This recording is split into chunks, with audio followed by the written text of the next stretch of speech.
What up, y'all? Welcome back to another video. Welcome back to another episode. Thank you guys for coming back. Thank you guys for supporting me. I appreciate it as always. So today I want to dive into the simulation theory a little more. You know, this is an idea, a concept that I think about pretty often. You know, it's an interesting concept, and I feel like you can tackle it from many different angles, you know, and you can come to many different conclusions with it. I feel like it's such an open-ended conversation. So today I want to try to tackle it from a different angle. So this idea, this concept dates back centuries, from like the 1600s. And it's essentially a real world process over time, right? The idea of a simulation. You know, if you look at video games like Grand Theft Auto, I like to compare it to that because GTA is like, you know, you could put yourself in this simulation in this game. You can earn money, you could buy houses, you could buy cars, you could buy chains, you could buy whatever you want to buy in that game. And it's interesting to look at it and observe, you know, people who play that game and how they spend their money and how they go about it, right? Because I feel like there's a correlation between the video game and the real world. You know, I feel like if you observe somebody and how they go about the life in GTA, for example, I feel like they would probably make similar moves in life if given 3, 5, 10 million, right? Like, I feel like it's a pretty accurate representation of how they think and how they perceive life, you know, and value and monetary value and stuff like that. I feel like it's an interesting thing, and I feel like I want to try to experiment with that. You know, I don't know too many people that play GTA, but I feel like that's interesting. And when you look at like the entertainment world, like movies, for example, when you try to compare the concept of, you know, simulation theory and that stuff to movies, you can look at the Matrix trilogy for a perfect example. And this movie suggests that, you know, everybody has a choice to make, an individual responsibility to choose between, you know, real world and an artificial one. And that's interesting. You know, if you look at social media or the internet, for example, in our time and how we use it, you know, it's easy for us to depict ourselves a certain way or perceive ourselves a certain way and put it out to the world and tell everybody like, oh, this is who I am, right? This is how I am, this is what I am.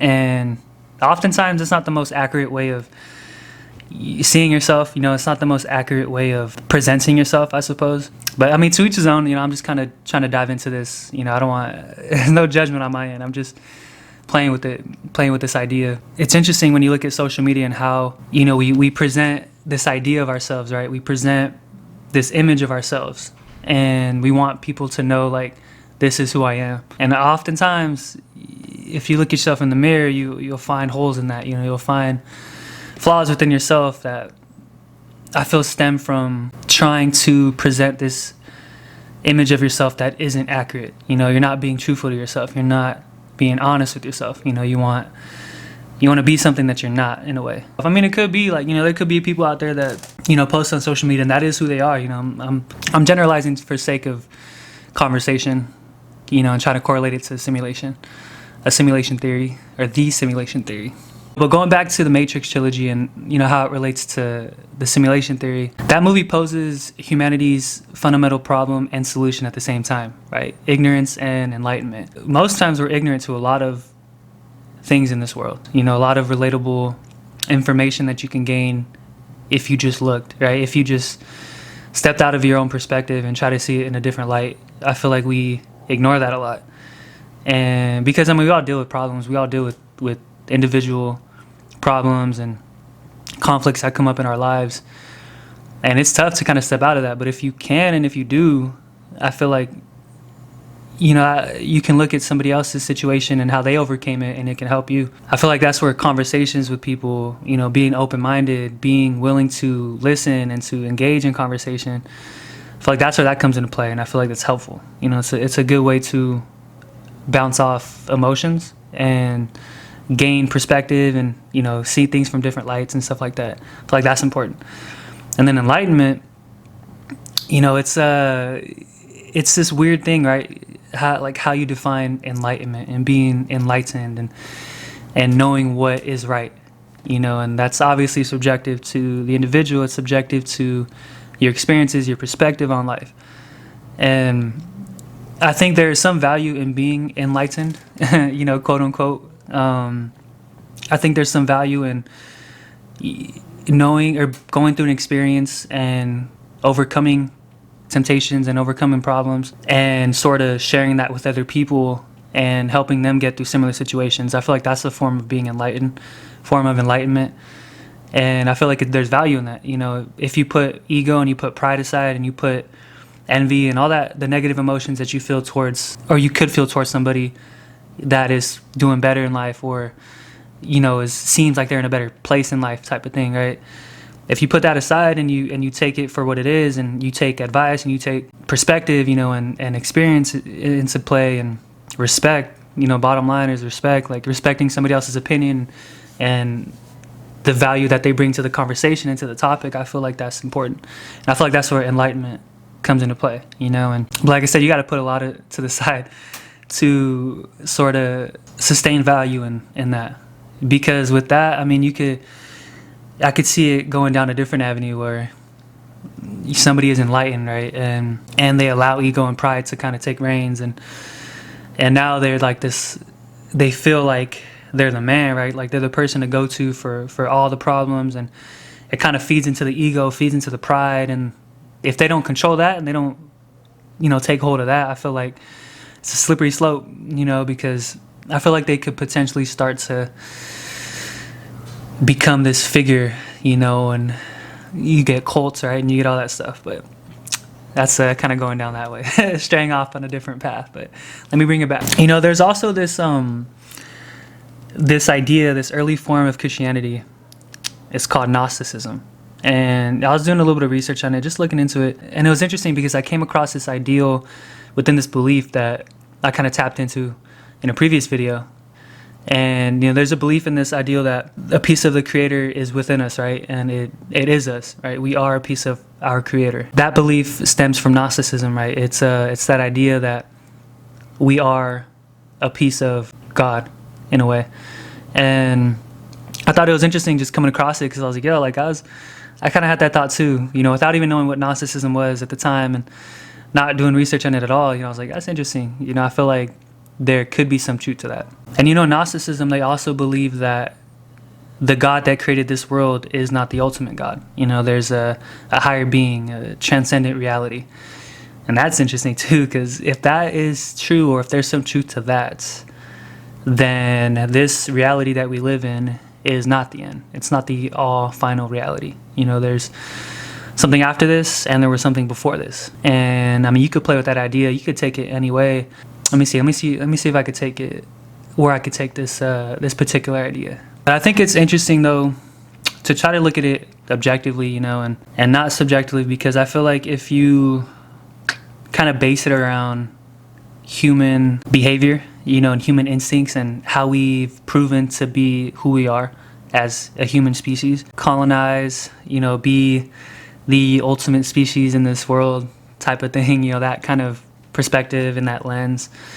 I feel like it's a tricky way to look at it, because, you know, if you take somebody who is like myself, you know, I like to think that I'm open-minded, and I like to play with different ideas, and, you know, I like to think about the positive things of this theory, right, and the benefits of seeing the world this way, you know, and how it could help me live a better life. You know, that's kind of my perception on it.